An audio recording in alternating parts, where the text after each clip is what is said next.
बात यह है कि आज की तारीख में मज़दूरों पर जब संकट आया, किसानों पर देशव्यापी संकट आया, महिलाओं पर संकट आया, तो सबसे मजबूती के साथ भाकपा माले, इंडिया गठबंधन इन सवालों पर नौजवानों ने इस बार संकल्प ले रखा था कि रोज़गार देने वाली सरकार हमें चाहिए और मोदी सरकार ने हमारे सपनों के साथ छल किया है, इसीलिए वो साइलेंटली अपना काम कर रहे थे। देखिए, काराकाट सीट एक प्रतिष्ठा की सीट कोई सेलिब्रिटी के आने से नहीं है, बल्कि किसान आंदोलन के हम लोग राष्ट्रीय कमेटी के मेंबर रहे हैं। नमस्कार, मेरा नाम राकेश मिश्रा और आप बिहार 24 न्यूज़ देख रहे हैं। इस वक्त समिति बाज़ार में मौजूद है। सासाराम की समिति बाज़ार। बता दें कि जिस तरह से रुझान दिखा रहा है इंडिया गठबंधन और साथ ही साथ भाजपा का, जिस तरह से रुझान दिखा रहा है इंडिया गठबंधन का 200 सीट आ रहा है और साथ ही साथ बता दें भाजपा का 295। क्या होता है, लगभग अभी आगे पीछे चल रहा है। और सासाराम का बता दें तो सासाराम उपेंद्र कुशवाहा आगे चल रहे हैं तो कभी पवन सिंह पीछे चल रहे हैं। इस तरह से रुझानों में दिखा रहा है।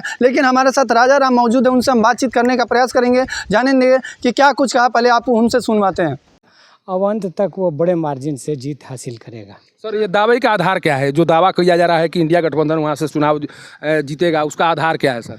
आधार है, पहले दिखा भारी जन समर्थन, सभाओं में भी, जनसंपर्क अभियान में भी, और फिर जो बूथों पर जो रुझान दिखे हैं वो उसका आधार है। सर, जिस तरह से कैंपेन चलाया गया काराकाट में, काराकाट को जिस तरह से हाईलाइट करने की कोशिश की गई, कहा यह जा रहा था कि राजा राम कुशवाहा जी हैं, वो उनका प्रचार करने का तरीका अलग है, उनके जितने वोटर हैं वो साइलेंट मोड में हैं, केवल वो मतदान केंद्र पर दिखाई पड़ेंगे।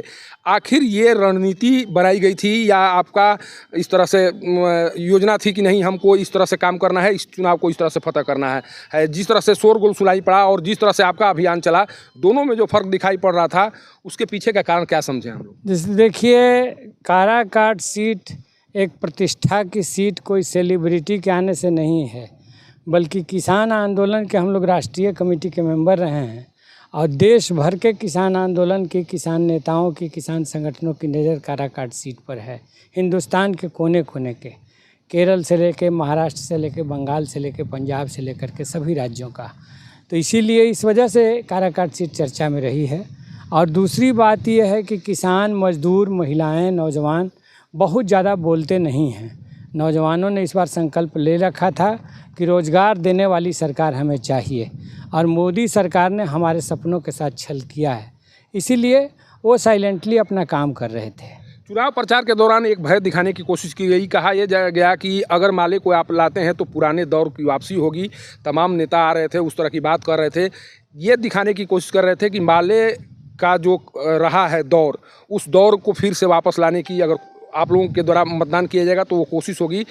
लोगों के लिए आप क्या कहेंगे जो इस तरह से कमेंट्स किए जा रहे थे आपको लेकर, उन लोगों के लिए क्या कहेंगे? गुमराह करना, भय पैदा करना, अफवाह पैदा करना, ये भाजपा की, एनडीए की पुरानी रणनीति रही है।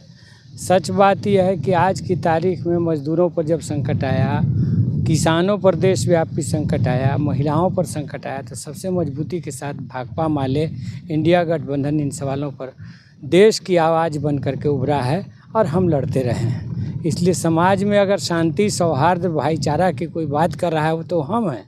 नफ़रत और हिंसा और उग्रता की बात तो बीजेपी की तरफ से लगातार आ रही है। कह रहे थे लोग कि काराकाट में उपेंद्र कुशवाहा को कुशवाहा समाज के लोग ज़्यादा पसंद कर रहे हैं, राजा राम जी को उस तरह से कुशवाहा पसंद नहीं कर रहे हैं। उनकी चाहत है कि उपेंद्र कुशवाहा पहले आगे आएँ। अगर उम्मीद नहीं बनती है तो फिर राजा राम जी को चॉइस किया जाएगा। इस तरह की जो बात कही जा रही थी उसमें भी कुछ सच्चाई है?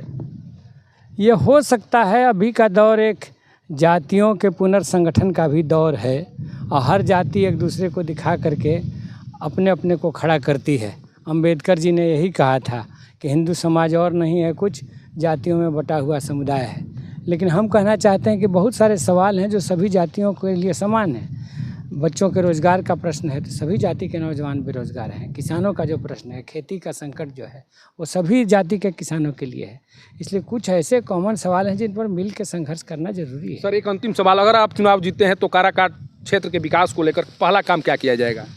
मतलब देखिए, इधर की एक बड़ी समस्या है सोन नहरों का आधुनिकीकरण आज के सर्वे के आधार पर, और निचले इलाकों तक पानी पहुंचाने का सवाल, और दूसरा इंद्रपुरी जलाशय का शीघ्र निर्माण का सवाल।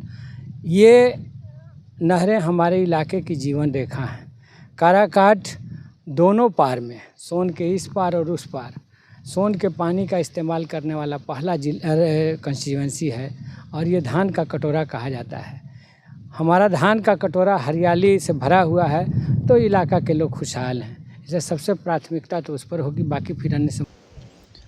अभी आपने सुना कि किस तरह से राजा राम ने कहा कि जिस तरह से इंडिया भाजपा ने जिस तरह से अत्याचार किया है, किसानों को रौंदने का काम किया है, अगर हमारी सरकार आती है तो जिस तरह से कार्य रुके हुए हैं हम कार्यों को आगे बढ़ाएंगे। और भी बहुत सारे प्रक्रिया देते हुए उन्होंने कहा कि जिस तरह से भाजपा तानाशाही कर रही है, जिस तरह से किसानों का तानाशाही में कूचा जा रहा था, धान का कटोरा कहा जाता है काराकाट को, उसको हम बनाने का आगे ले जाने का काम करेंगे। बाकी ऐसी खबरों के लिए जुड़े रहे बिहार 24 न्यूज़ से। राकेश मिश्रा की रिपोर्ट, सासाराम।